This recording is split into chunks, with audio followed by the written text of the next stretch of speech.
പ്രിയമുള്ള കുഞ്ഞുമക്കളെ, ഞാൻ ഹരീഷ് ആർ നമ്പൂതിരിപ്പാട്. പഠിക്കേണ്ട സമയത്ത് പഠിക്കാതെ പാഠങ്ങൾ ഒരു കുന്നോളം കൂട്ടിവച്ചിട്ട് പരീക്ഷക്കാലത്ത് കരഞ്ഞിട്ട് കാര്യമില്ല. ഒരു കഥ കേൾക്കൂ. പാഠം ഒരു കുന്നോളം. ഹോ, ഒരു കുന്നു പാഠങ്ങളുണ്ട് പഠിക്കാൻ. ബിങ്കു തല മാന്തിക്കൊണ്ട് പറഞ്ഞു. അതെ അതെ, എത്ര പഠിച്ചാലും തീരാത്ത പാഠങ്ങൾ. ടിങ്കു കൂടെ കൂടി. ഓ, ഇപ്പം അങ്ങനെയായോ?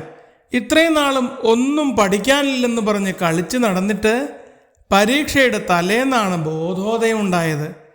അമ്മക്കുരങ്ങ് അരിശത്തോടെ പറഞ്ഞു. കുട്ടിക്കുരങ്ങന്മാരായ ബിങ്കുവും ടിങ്കുവും ഒരക്ഷരം പഠിക്കാതെ വികൃതി കാട്ടി കാട് കളിച്ച് നടന്നിട്ട് പരീക്ഷ അടുത്തപ്പോൾ ആധി പിടിക്കുകയാണ്. അപ്പുറത്തെ പിങ്കിക്ക് എന്ത് സുഖമാണ്, ഒന്നും പഠിക്കാനില്ല. അവർ പരസ്പരം പറഞ്ഞു. അതെ, ആ കുട്ടി എന്നും പഠിക്കാനുള്ള പാഠങ്ങൾ കൃത്യമായി പഠിക്കും. ഗൃഹപാഠങ്ങൾ ചെയ്ത ശേഷം മാത്രമേ കിടക്കുകയുള്ളൂ. നിങ്ങൾ അങ്ങനെയാണോ? അമ്മ ചോദിച്ചു. ഇപ്പോഴും വൈകിയിട്ടില്ല. ഇനിയുള്ള ദിവസങ്ങളിൽ കൃത്യമായി പഠിച്ചാൽ മതി. അച്ഛൻ അവരെ സമാധാനിപ്പിച്ചു.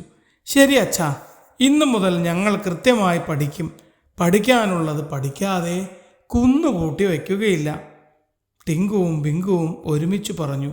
എങ്കിൽ നിങ്ങൾക്ക് കൊള്ളാം, അച്ഛനും അമ്മയും പറഞ്ഞു.